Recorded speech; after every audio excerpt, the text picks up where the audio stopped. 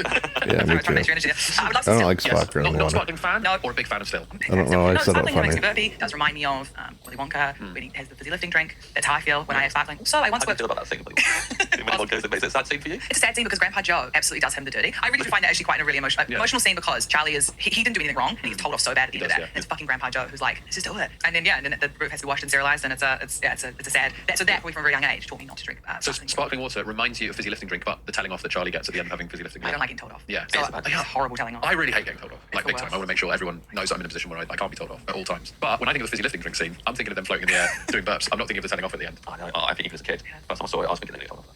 I was like, that's bad. Yeah. That's bad, man. Yeah. It's Especially like, by Wonka. Getting told off by Wonka, man. Well, that Wonka especially. Like, I wouldn't care if like Johnny Depp's Wonka was telling me off. Yeah. You'd be like, come on, mate. You've been on all sorts of nonsense. 100%. But like, that's what I was thinking. but Gene Wilder's Wonka is, you know. Also, Grandpa Joe, after you've just seen Violet Beauregard become a blueberry, Augustus Gloop fall into a fucking chocolate river. All of these lessons learned. If he goes, Charlie, come step back, let's do something. Yeah. What happens to Mike TV again? Get shrunk or something. Get shrunk or something. And then he has to get stretched, doesn't he? Oh yeah, that's go stretch it. He has to go stretch it. He goes drunk rails. He gets put in his mummy's handbag. But we get to see a big old block of chocolate. Yeah. That is good. That's good. Sorry, I didn't mean to derail the podcast into Willy Wonka chat so early. No, you simply took the podcast in the direction we'd like it to go. Yeah, love talking. I mean, we haven't actually talked about that film on this podcast. You kidding? We have so many times. I'd say maybe on 12 episodes, but I don't think we've not delved into the telling off after the fizzy lifting room. I watched it so much as a kid. I love it. I think it's one of my top 10 favourite films. I have actually looked into trying to buy on Etsy the wallpaper, lickable wallpaper. I haven't seen that in a long You time. can melt down little sweets and then paint it, and then so it becomes, That's a very rosy it's a very me thing to do. Yeah. To look into it and then absolutely do nothing about it. No, I I'd have say 1,000 tabs on it. I'd say definitely looking into it would take a long time. Looking into it, imagining how you're going to do it, and then I think you would go as far to do it. Most pictures. I have mentioned Willy Wonka so much in stand-up all the time. I'm obsessed with his mum and the massive wooden spoon that she does that laundry soup with, you know? Oh, Charlie's mum. Charlie's mum. And she sings a sad song. Yeah. She's got a massive salad tong. I don't even remember that. There's a lot of sadness in that, I guess. There's a huge amount of sadness. That and Chitty Chitty Bang Bang, I think, are really actually truly dark films of the 70s, children's films of the 70s that have a lot of amazing food moments, but also a lot of sad emotional moments as well. I'm just flying car, right? That's what I'm remembering. Chitty Bang Bang. You're remembering Child Catcher? Yeah, sure, but he's a laugh, isn't he? No. He's dancing around all over the place. Come on. He's got lollipops with the treacle tarts. Yeah, when he's like walking around the courtyard, like trying to get the children to come out, that's pretty scary. Yeah, it's awful. Yeah. The king and queen of that hate children. I can't like that show. Yeah. I'm vibing with it. She's hot. She's hot. Have you seen her recently? Go on YouTube. Recently?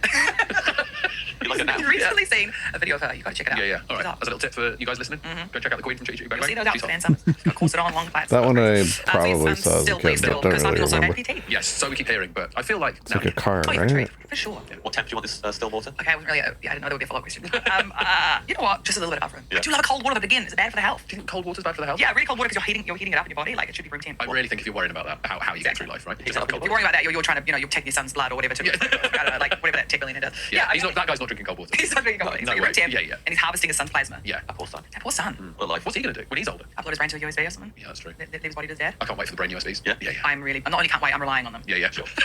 I'm relying on them to come through with that tech. How are you going to save bits of your brain? I think it's more San Junipero kind of Black Mirror vibe of like pop me in a simulation for the rest of time. Pop my brain on the USB. What simulation would you want to be? Oh shit. Where would you want to be? That's a good question. Is it somewhere you've never been before, or is it a happy time in your life? We're somewhere I've never been, so it doesn't feel like Groundhog Day. So supermarket. No, I've never been to a supermarket, but that'd be great. Just be a supermarket for the rest of time. No, I don't know. Yeah, that's a good question. Not the chocolate factory. No, you don't want to go there? Oh, I don't get told off. Yeah, this is your simulation. You don't have to be told off. You could be Wonka. I could be scared of being told off. Not if you're Wonka, although you're It's constantly a worried about factory, slugs. Ed. There are rules. No, in that factory. Of course there's rules in that no rules in that factory. factory, really. He's making up stupid rules. But if there's no rules, why is he telling people off it? Yeah, because he's got a problem, that guy. But when Rose is Willy Wonka in her brain simulation, Yeah, the whole factory's going to run out of control. It's going to go nuts because there's no rules. There has to be some order. There has to be some fun. Okay? There you go. That's the most Rose first sentence I've ever heard in my life. That's true. I think I come unprepared. Yeah, poppadoms. Why poppadoms over bread? How? I don't think of you as anti-bread. I'm not anti-bread. I love putting a carb against a carb. I quite often poll people on bread versus rice. So if you were to choose one for the rest of your life, what would you choose? Bread, obviously. Rice, no. didn't realise there was a right answer. There is a right. There is a right answer. Yeah, there is. I also do it by rank. I've done your rank your mates question to you as well. Yeah, I'm definitely bread. It's a good one. But the poppadoms and bread. I don't even know if man, I've had a the crunch, the taste, poppadom. the salt, the volume, the amount you I eat. It's remember just when I first if you're started in a restaurant, listening to this podcast, I had to Google what that was even. Depends what restaurant though. If you have an amazing bread, it's like, Yeah, but the spectrum of bad bread to good bread is much wider, I think, than a bad poppadom to a good poppadom. That's true. I think it's much more consistent. Yeah. Are you dipping anything Yeah, with the poppadoms? I could see that. I'm laying stuff on top. I can't dip. Which depends on the quality of the poppadom, really. But I'm going to mango chutney. Yeah. Mango chutney in the writer. On top of the mango chutney. Yeah. So you're sort of piling. You're piling. I'm piling. Yeah. And then maybe, if I'm feeling insane, a tiny sliver of the onion one. But not now. Not at this age. Not at this age. What's happened at this age? Onion, man. Onions. Not your friend. I've recently been diagnosed with silent acid reflux. Have you? This is an exclusive It's podcast. exclusive? There we go. It's never happened before. This is like when Stephen Fry went on Rehearsal. This is the emotional bit that you'll clip up. Yeah. I have been recently diagnosed. Silent acid reflux, the tender age of 32. Which is a form of acid reflux where I don't get heartburn, but it goes all the way up and it has given me mild laryngitis for years. So it's silent acid reflux. Yeah. Yeah, I got Silent acid but deadly. reflux. Silent but deadly, It because it's ain't not giving you fun. heartburn, so you don't know you have it. So it's fine then. No, No, because it gives you acid reflux in the night and stuff. So I gotta have Gaviscon, which is I cannot stand this stuff. It's terrible. I just want to nail down if it's giving you acid reflux, but you're not feeling it. I'm feeling it, Right. but I'm not getting the heartburn. Okay. So it's silent in the sense that heartburn is usually the biggest symptom of acid reflux, Right. which I have not experienced. So what are your symptoms then for acid reflux? Are you doubting? No, I'm You saying right now, I'm you trying to nail doubting. down. I don't know what the other symptoms are. So you said you're feeling it. How do you Coughing feel in the it? night. Coughing. Okay, thank you. Post-nasal drip. Post-nasal drip. Constant, relentless, mild laryngitis. Okay? Yes, thank you. Do you want a note? I got a note. Please bring in a Recently doctor's sent note. from the doctor. Silent acid reflux. Well, it means that I've stopped, eating late and, figuring out what your triggers are. It's sad, isn't it? Yeah, I've been trying to figure out what triggers it for me. Yeah. I can't really. What was the final thing? I had it last night actually. Not that bad, but like a little bit. At the time. Well, I completely lost my voice after a run of shows, and so I went to the ENT doctor to put the camera down my nose. Oh, no. And I saw my vocal cords, saw my throat. Pretty freaky. You put the camera down your nose? Yeah, really good question. Back and down? Because I guess you go back and down, don't you? Back and down to the throat. So you go, do you go up and back and down? It's up and back and down. It's up and back sorry. down. Yeah. He did say that. He did say that he was doing it. He's like, up and down. Let's get to your menu proper. Okay. Dream starter. Okay, here's some crazy. Can I just say this? I don't believe in starters. Yeah, good on you. I don't. Oh, God. I knew. Okay, so I knew that you. I mean, look, I'm not so. We've had starters before together. Yeah, I know, and I think starters are. You didn't even complain of that. I think starters. Oh, I'm not complaining because it's food. It's more food. Yeah. Starters, I think, are a stuffy remnant of restaurant culture where it's like, oh, I have my little starter, and then I can bring it all. Yeah, I can understand Or this. some shit, like. I don't care. It's always a terrine. It's always a scallop, maybe. Yeah, I think starters as a thing. Scallops are nice. Scallops are nice. Like, on the rare occasions, the missus and I do go out. Eat as much as I can, as fast as I can. I bet you we're like that's where I fuck myself. 50-50, maybe even 40-60. 40 being not getting a starter. I can't answer any more questions. You have been into these things for a long time. Yeah. Wax or resin? When did you get into the wax foods and watching videos of them on YouTube? So, probably from a long time ago, I think Werner Herzog actually did a documentary clip about this that was on early YouTube. Since then, a lot more content is on YouTube about the Japanese art of making fake food. You guys know this. You've both been to Japan this year. Also, I'm married to my wife. This is true. I've seen it happen. And also, we have a big melting wax ice cream on our mantelpiece from Japan. Yes. Well, they have it's a wax is sort of an more old school version. I think this is a resin, maybe. This is resin, yeah. So the most popular YouTube video is watching people make lettuce in wax, but it's honestly one of the most beautiful things to watch. It brings a tear to the eye. Are these the same things that? So there's a video that my wife Charlie watches a lot, and he's like, "Oh, come watch Okay, this video." I'm gonna Amy look into Sedaris this is right obsessed now. with fake food Yeah. and has a whole house full of fake food. And she always shows that to me and is like, "Oh, this is what I want to be. I want to be this lady." I'm like, I don't see anyone else living with that lady. I would live in I have got that in common massively. But fake food is so it's so exciting. I mean, for those who don't know what I'm talking about, it's in Japan, right? Instead of like menus sometimes in the windows, you make fake versions of the meals. Hi, It's so accurate. It's insane. If You you've used to been do it around last night, but yeah, the process is absolutely There's whole there's districts in Tokyo where all of the shops just sell those things, and it is fun to look around at them. Yeah. I do like it. I really like the pint glasses with the beer pouring into it. I really like that one. Can we talk about for 1 second the damn bowl of ramen noodles with the chopstick going up and down outside That of the sounds restaurant? something that is up my alley. Yeah, I love that. The Japan store. Yeah. Yeah. Do you like the I like Japanese stuff. I like weird a boy running stuff. away from a dog Fake food. Sign me up. Yeah. That's great. We went back there. Did you guys go to the cup noodle museum in Osaka? No. You've been there. That's cool. You can make your own cup noodle. Yeah. What did you put in yours? Corn, Yeah. spring onions, mushroom, maybe. I never ate. No, you prefer a fake one. I did get a candle that looked like a cup noodle. Well, there you go. No, that was wax food. 100%. So yeah, if someone brought out a cup noodle looking wax candle for my starter, I'd be like. So hang on. So we've discussed it now. So now I need to wrap my head around this. Yeah. You don't want to start it to the extent you'd rather just look at something that looks like food that you can't eat. I want a novelty. You want a novelty. I want a favour. A happy favour. So you're taking this home with you? Yeah. Okay. And what is the food again? The wax? Yeah, that's a good question. Maybe just a lettuce. A head of lettuce. So not even something that would be a good starter. I think so. It works. Have you ever seen Rose watch these videos? No, I'm not sure. I've seen Rose watch these videos, Yeah. and I'd say it's as much pleasure as people get from having a starter. Because I know. I only saw it once. Yeah. You were sitting there with your hands folded across your chest, and every time they made a different food, you were supposed to go, lettuce. Oh, wow. Now I really want to watch Calm in this. a really really see that they're very happy. It's going to be my new thing, Do you want them maybe. to bring it out when it's made, or do you want someone to come out and make it in front of you? Great question. Yeah, that's actually true. I want to see it. To be honest, maybe I just want a YouTube video. I want an iPad. Well, no, this is the dream restaurant. We can fine. bring you out an expert on it. I can get the guy. Yeah, you can get the guy to make it in front of you, and then you can sit there inside and go, it is. You know what I've upgraded to? I've upgraded to a YouTube account called Dancing Bacons. It's a man who goes around and goes to the most interesting yeah. vending machines. The missus and I watch Dancing Bacons all the time. There's not one negative review of any of the foods that he eats. So like my favorite ones are when he goes on like a Japanese overnight ferry and you only can eat from the vending machines. It's very silent and it's just so, it's the most, it's like I've brain seen washing of my him brain to watch not do a negative review, just say, this is not my So, favorite. but I think or for the purposes of the restaurant, I things want to see a like man come that. out, give me a full lettuce, chop it in half, obviously the cross section, and then I want everyone to clap. Everyone. Who else is there? Around A crowd. A crowd has gathered. Yeah. Of course, the crowd's gathered. Yeah. And then we see him make the knife hot. The lettuce. There you go. And that's your starter. Hard to beat. I don't want to say it earlier, but hard to beat. I Dream sneezed. main course. Will this be food? It will be. Oh, will be food. There will be food. Okay, so main course. Now people find this difficult, right? To choose. Yeah. Because there's so many like different. I guess you could be like, oh, it's the last meal I ever want to eat, or the thing I want to eat the most of. If I can eat the most of it, and not, it not affects me. But I think for me, thinking about this, I'm going to say all you can eat Yum Cha restaurant. So I want to talk about this. What? Well, this is your platform. Because in this country, Yeah. Yum Cha When you go. no longer. Well, in London, Yum Cha restaurants don't really exist as much. Dim Sum does. Yeah. But Yum Cha with the full trolley service. Right. What's It's something Yum that New Cha? Zealand is still It's a massive Dragon thing. Ball Z Here, character. I don't know that Shout one. out to China. OGs on Yum Cha. So it's basically New Zealand and China do this thing. We don't know actually know who did it first. There's no way for it. We It's can't very say. much like the pavlova. We don't know who did Yeah. the Yum Cha restaurant first. So yeah, I find it interesting. I think I've heard tell of a restaurant called New World Restaurant in Chinatown back in the day, which was Yum Cha. But I think it's possibly, I was trying to think of like what's my favorite dining experience and how do I like eating food? And I think I like eating food having lots of different options. I just really struggle to choose on a menu. You'll know this probably as well. You both know this. I don't. I will eat whatever the other person's eating. I want to mix and match. But Yum Cha's perfect because small bits of every single delicious thing. So the trolley comes past.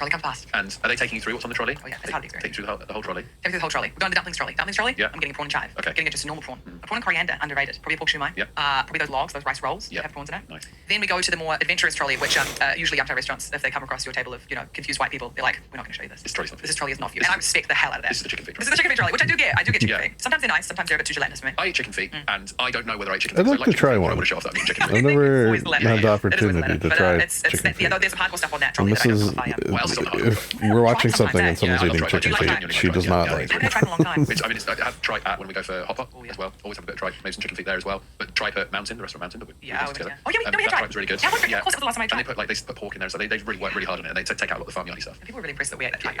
Tripe's another one where you're like, you're damn right I'm eating tripe. Who was impressed with the staff? No, Well, actually, Charlie was impressed. Wasn't Charlie impressed? No, she thought it was disgusting. Right? Yeah. I think they thought it was disgusting. Yeah. See, what other meats are there? Like, there's always big bony things, isn't it? Yeah. Anything gristly and a bit, yeah. Yeah. But you probably won't go for that trolley on the dream menu. You're thinking stick with the dim sum trolley. I go with a lot of I'd probably be adventurous. A lot of the dim sum. I try the meats. I just go hard. I think I'd be more adventurous with desserts. The ones that would be like a square of jelly with chickpeas in it. You're like, hell yeah. That's not for me. Is that for your main course as well, the dessert trolley from the Really good question. Okay, so what would you classify an egg tart at a Yum Cha restaurant? Is that dessert or is that savoury? Are you having it at the end of the meal? Now sometimes in the middle, because sometimes the egg tarts, right? You never know when they're coming out because they come out in batches, Right. and so you have to get them quick. So I will get them mid-meal sometimes. You know what I mean? I'm normal and good. Yeah, just tackling some poor woman on the car pushing the egg tarts. Yeah. You're in the door, they've not seated you yet. Give them fucking egg tart. Free freaking plates of egg tart. Yeah, you have to. You have to put orders early. Yeah. But I'd say it's not like a pastel de nata. Because every culture is custard version of a custard tart, right? That's true. But I think the Chinese custard tart, Really? the Chinese tart. Yes, What do you yes, think? we We don't know where we still haven't nailed this down. It can be both. It's savoury enough to be both. Yeah, I think we're not going to pick you up on it because I think the idea of having this entire Yum Cha experience, the dessert comes as part of that. It's another trolley food. So of course you can throw dessert in there for your main. What's amazing about the Yum Cha restaurant is that it's like so easy to get food and it's impossible to get a Coke. Like you'll be like, you order like I we'll need get to all the get one rid of and you just like want one glass of Coke and that will come How at do the I end of the get- meal. how do It's I like get just like, this out of here? we're fucking busy. We're pushing the all this food. Yeah. So BYO. Go on, get. What are your favourite dumplings at Yum Cha? I mean, sumai. Yeah. Sumai? Yeah. Pork and prawn, yeah. Pork There you prawn, yeah, go. of course. I'm Soup- going to those rolls. any soup dumpling. Oh, sorry. We get it in the Soup lower dumpling. floor. I'm an idiot. Obviously soup dumpling. Don't beat yourself up. No, Yeah. because in New Zealand. Where they were invented.